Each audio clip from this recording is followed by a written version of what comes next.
Okay, this is one last check-in for Unit 3.1, this kind of revolutionary period from 1754 to 1783. And all I want to do today is kind of give you a quick preview of what your tests are going to look like for tomorrow and Wednesday, show you some study help, and go over that format a little bit. So first, tomorrow will be the multiple choice test. I'm just going to real quick kind of show you the instructions again. This will be the same as before. Before we did Unit 2 content, American Pageant 3 through 5. This will open up for you tomorrow morning. You need to take this during the school day, and the instructions are all the same. 30 questions, 15 minutes. I know that's really fast. This is meant to be quick recall kind of comprehension. I did go through and double check questions and tried to make sure I didn't have any of like the really long wordy ones. But yeah, you need to have read those chapters, be really familiar with the content, and go through this quickly, paying attention to all those instructions. You need to do it before 2:30. Okay, so that's tomorrow, Tuesday. On Wednesday, instead of a long essay, this time you're going to do a short answer. And again, this will open up Wednesday morning at 7:40, and it's got some pretty long instructions, so read them carefully. You can read them just like this before you hit, go. But essentially, what's going to happen is you're going to write 3 short essays, or not essays, just 3 short answers. Each short answer has 3 parts, an A, B, and C. So altogether, there will be 9 points. Question 1 will have A, B, and C. Question 2, A, B, and C. And then you'll have a choice to do either question 3 or 4. Where does this format come from? Well, this is how the AP exam is set up. On the short answer portion of the AP exam, you'll have these same types of 3 questions. Let me show you where this is explained. This is in Important Class Resources. This is a document I showed you on the first couple days of school. I don't expect you to go there very often, but for the AP History course and exam description, this is a document that's out on the College Board website. I'm going to scroll down. And it says here, exam overview and exam components.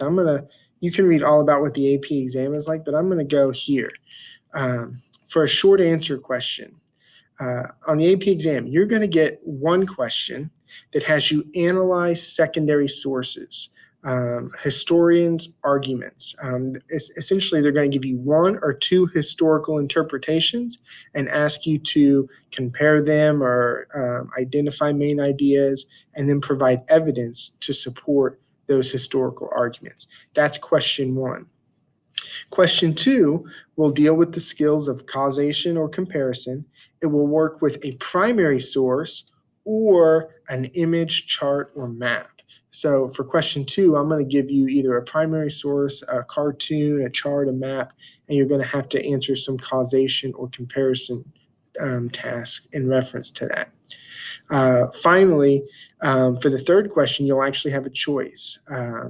These questions will have no stimulus. So there will be no reading, there will be no text or image, but they will also be revolved around the idea of causation or comparison. So this is what the AP exam will look like at the end of the year. And I'm going to set up our tests on Wednesday this same way. Real quick, let's see, I think if I go down, yeah, so here's some examples. This is further down in that document. Here is 2 historical interpretations of what I believe is the American West in the late 1800s, and then 3 tasks that the student is asked to do. This is what question 1 will look like for you on Wednesday. Here, question 2, you got a cartoon, and again, 3 tasks, and then finally choose either question 3 or 4 with no stimulus. This is what your third question will look like. You'll have a choice. Now, how much do you have to write for these? For a short answer, a good response, it should complete each task in complete sentences and show some specific knowledge. Each part, A, B, and C, should have something specific. It should be in complete sentences. Is this an essay? No. Do you need to have a thesis? No. The challenge here is to be specific, but yet concise. So I always say for each part, A, B, and C, 2 to 3 sentences is ideal, which means for an entire response, probably 6 to 9 sentences. You won't have a ton of time for the whole test on Wednesday. You'll have 45 minutes. So that's about 15 minutes per each question. That's actually a little bit more than what the AP exam gives you, but for our first one, that's what I'm going to give. So 15 minutes per question. These will be what it looks like, except all revolving around Unit 3.1 content. Okay.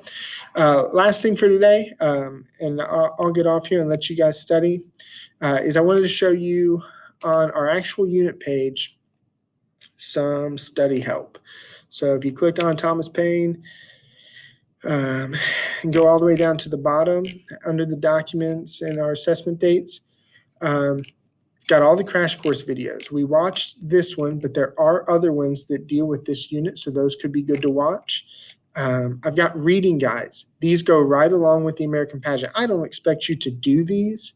That would be a lot of work, but if you're trying to say, what do I know? What do I not know? These are key terms, say, for Chapter 7 with main idea questions right through the text. So definitely maybe glance through those. I've also got a practice quiz, Unit 3.1 practice quiz. You can take this over and over again, and the questions will keep shuffling. These are 10 AP questions from a different textbook. So these aren't perfectly aligned with the American Pageant, but it's around the same content. There's 3 choices. I would say painfully immature. But you go through, you take all of these, you submit it, and let's see if I got it right. Yeah, we got it right. But I got 1 out of 10. You can just keep taking it over and over again, and you'll see new questions, and you'll be able to practice. So, so there's practice quizzes, there's guided readings, and here's the last thing. When we watched the last lecture on Big Ideas of American Revolution, I asked people to share any questions you wanted me to go over, and I got several. So down here, under study help, it says answers to student questions about Unit 3.1. This is just a Google Doc, and I copy and pasted your questions from Edpuzzle. How did the war affect westward expansion in this time? And I've given you a little bit of notes where I tried to explain major and most effective acts, taxes on America, and I gave you some of those. The women that helped in the revolution, I've given you a few notes. So I typed these up today. I'm not going to sit here on a video and read all this to you. I tried to make it somewhat easy to understand. If you want to go over any of these or you have other questions, please come on during my office hours here on Monday between 8 and 9 or 1 and 2, and I'll be happy to do that. Even tomorrow, if you're wanting to do the multiple choice test, but you're going to do it later in the day and you want to come on from 8 to 9 and go over something, I'll be available Tuesday during office hours too. So again, happy Monday, week 4. Study hard and then do your best on these 2 assessments tomorrow and Wednesday. Thanks, guys.